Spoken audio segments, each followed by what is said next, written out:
women who are defining success. We create opportunities. We develop our skills. And we are shaping how things get done. We are young, and we are old. We are quiet, and we are bold. We come in all shapes and sizes. From every background. And different corners of the world. We are brilliant, beautiful, talented, And we are ready to make our voices heard.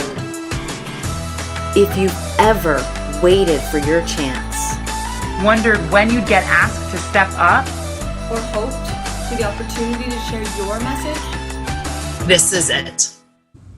Women's voices matter. Women's voices matter. Women's Voices Matter is connecting girls and young ladies who are shaping their lives with seasoned women who have blazed the trails And want to help others find a faster path to success, joy, and fulfillment. You've got something to share. We all have something to learn. This community is your community. Women's voices matter.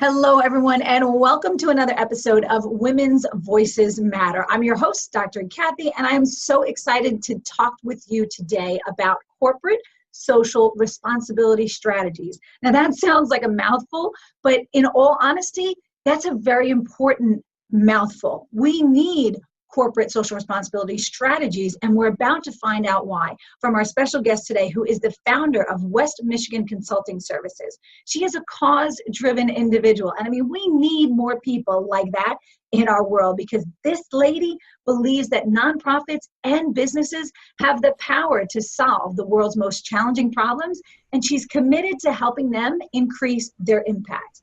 She's an advocate, a volunteer, and a mother dedicated to raising a caring and socially conscious son who sees the world through a lens of possibility and opportunity. Ladies, I'm so excited to welcome Mia Mahaney. Thank you so much for that introduction. I'm very excited to be here. I love your show. I think that it's great that women's voices do matter, and especially in businesses. They really do. And you know what? We're seeing it more and more. I can remember a couple years ago where somebody had just gotten off the stage and somebody came up to me and he said, "You just stuck a flag in it. This is the year of the woman." And that was back in 2015. And it just got my mind shifting and my gears going. And it got me to thinking, you know what? If it really was the year of the woman, what would we collectively be able to create? And each year, 2016, women have gotten together. In 2017, women have gotten stronger. With 2018, it really was the year of the woman. And now that we're in 2019, women are playing such a big role in corporations and in their own businesses that this topic that you're going to bring to us today is so important right now. So I'm just excited to dig in with you. Thank you. Yeah, so corporate social responsibility, as you mentioned, it is a mouthful, so I do typically refer to it as CSR. It is just a little bit easier to say, and in the field of nonprofits and cause-driven businesses, people typically know what CSR is and that CSR strategies are important. So we'll just get started.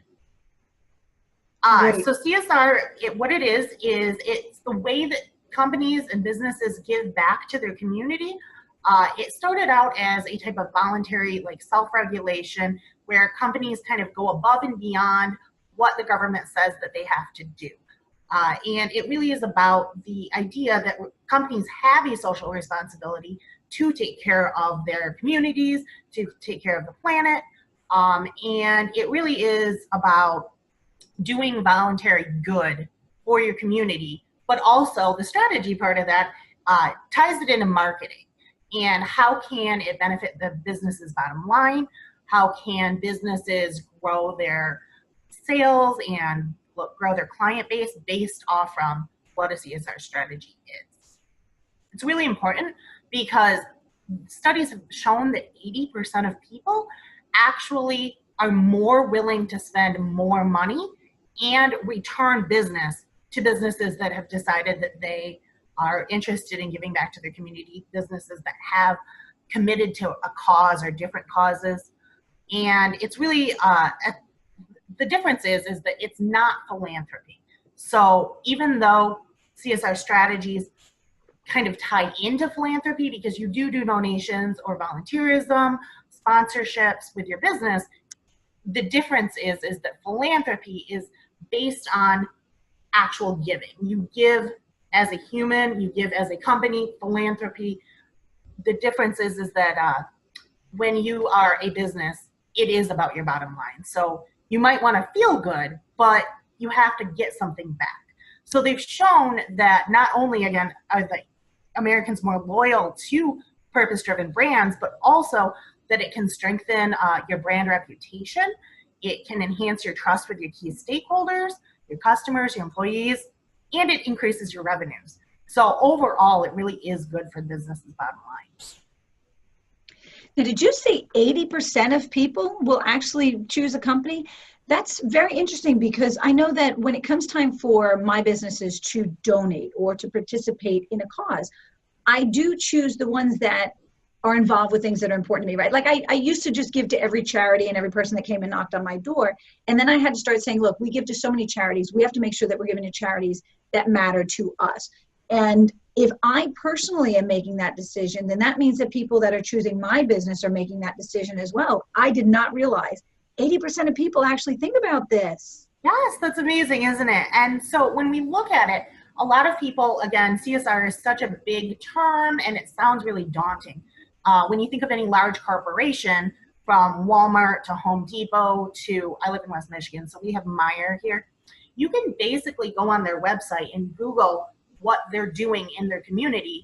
And so Walmart has a community foundation. They offer grants of like $50 to $500. I know that Meijer also does that. You can go into the store and actually just ask for a donation, and then they put that out to the public, like this is the good that we are doing, and these are the causes that we really care to support. Target has the same type of idea, but what they do instead is they support their employees as volunteers. So if the employee, say, volunteers 10 hours, they give a certain amount of money for that employee to donate the 10 hours. So that's really awesome. In a small business, so when we think of companies, you know, we always think of like the Walmart and the big businesses, but women are really actually driving small businesses and small business change. So it's really important that small businesses start building their CSR strategies also. You can think about this, for example, I'm a mother, and I have gone door to door for my son's soccer teams or his school as a PTA mom. And it's really great because downtown in my city, you kind of just can walk around with a letter that's like, we are asking for a donation for this cause, and just give out 100 letters. And the amount of people that will hand you an item from their business or give you a gift certificate from their business is really crazy. I mean, in a day, you can go door to door to 80 people and get like 40 to 50 donations. This includes small, like locally owned restaurants, and they'll give you like a gift certificate, or just smaller mom and pop shops. And it really is just their way of contributing back to the community. The issue is that it's not so much a strategy as they are just giving back to the community, and people know this. So recently I was doing that exact thing, going door to door asking for donations, and the businesses had said, you know, you're the 5th person to come in today. And I was like, that's crazy. I'm the 5th person to ask you for a donation on this specific day. And it just really blew my mind that there's so many people and there's so much need that these people are out soliciting, but we're not hearing about these little mom and pop shops doing their donations. So we all know that these local restaurants give gift certificates to support education or sports, even scouting groups, but we're not actually hearing the good that they're doing. So it kind of is a stop because there's not actually a strategy built in like there needs to be. And that makes sense because as someone who owns small business, brick and mortar businesses, I know that in order to give, you have to continue to get. It's part of the cycle of the world, right? Good goes around, you have to give out it, but it has to come back. You can't continue to give for nothing. And I find that the businesses that are better able to give to different causes are the ones who, they may not need to be patted on the back, but they do need some type of recognition so that people know, hey, you know what, I want to go to that restaurant because they supported all these causes. So that's why, having them on a flyer or poster that goes in their window tends to happen. But I'm sure there's a lot more that we could do to support the businesses that are supporting the causes that matter to us. Absolutely. And that's the thing, exactly as you said, if we knew that a restaurant had supported 15 different school districts by giving a $100 gift certificate, I'd be much more likely to go visit that restaurant knowing that my money is going back to the school that my son is actually going to. So that's really interesting. What I've done is I've designed 5 different steps for people that own small businesses to begin building your CSR strategy. So we'll just go ahead and dive in. The first step is to really recognize that there's a difference between personal charitable contributions and corporate charitable contributions. So from the personal aspect, as we've kind of mentioned, you give because it feels good, or you give or you volunteer your time because you want to make a difference. But as a corporation or as a business, you need to do that with the recognition that you're investing your business's time, you're investing your business's money, and you really want to get something back from that. You need a return on the investment that you're spending. And that's where I think the small businesses in my town are kind of lacking. And the second, once you've recognized that, the second step is to determine the values that already exist in your business. So for example, if you're a homemade card making company, you could already be valuing sustainable recycled paper or whatever you are already doing. Start recognizing what those different things and what those different values you already hold in your company are. The third step would be to determine your business's goals. So as we've mentioned, CSR is a marketing strategy inherently. So obviously everyone's goal is like, I want to sell more things and I want to make more money and get more clients. But that's not a measurable thing. You can't say, hey, I implemented this one little strategy and then my money went up. So great, my revenue is doing great. I must be doing great. Unfortunately, that's not how we measure marketing goals. And they're really measured through different approaches. Do you want to increase your social media engagement? Or are you trying to add more people onto your email list? Are you trying to attract a new type of client or customer? And what are you really doing to promote that? So CSR strategies really help you define that niche, that area that you're trying to reach out to, how you're trying to reach out to them. The fourth step would be to determine what your business's capacity is. So obviously we know that Walmart is this huge corporation and they have the ability to give, $50 to $500 multiple times at every store.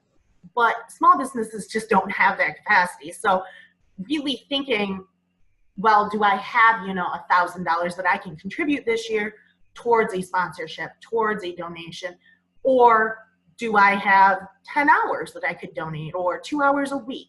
What can your business actually support without being too large of an investment for what size your business is? Once you've determined that, you need to start looking for opportunities in the marketplace. So you say, again, you've determined that you value environmental sustainability. You have the ability to donate $500 a year through sponsorships or whatever type of investment you want to make. Time investment, say you can volunteer for 5 hours and you want to spend $500. Great. Like, how can you get out into the community? What organizations already exist? And start doing your research. That's kind of the biggest key, is research what organizations exist, what types of sponsorships or support those organizations need, and how you can partner. I love that you laid out those strategies, because I know that so many of the women listening are small business owners, or they're working on their side hustle, they're mompreneurs and entrepreneurs, and they're trying to figure out what is my niche and how do I connect with them and how can I do things that are going to show to my target market, hey, you know what, I'm in this game with you together. So for the women that are listening that are thinking, you know what, I really need to know this stuff, how do I get more involved? Mia, how can they get in touch with you? They can get in touch with me at my website, westmichiganconsultingservices.com. Fantastic. And we'll have that, of course, down in the show links, ladies. And Mia, one more question. Is there one more thing that women either need to know, need to implement, or need to start understanding so that they can more responsibly have some CSR strategies for themselves? Yeah, so I actually have read a bunch more research, and you were blown away by the 80% number. So I was just going to say, it said 9 out of 10 Americans would switch brands to people, or to brands that are more purpose-driven or associated with a cause, which is a huge number. 70% of those Americans will spend more money on a brand that supports a cause. 87% of Americans will purchase a product because the company advocated for a cause.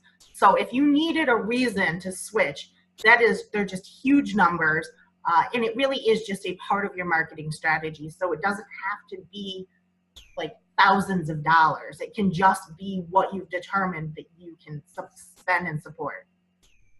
Wow, I'm feverishly writing these stats down because those are really important stats. And listen, ladies, when you're trying to build your business and you're trying to really reach out into your market, having those stats and using those numbers for your benefit and for the benefit of the causes that you stand for. Let's face it. I mean, it's a two-way street. You want to benefit the causes that you stand for, and you want to grow your business at the same time.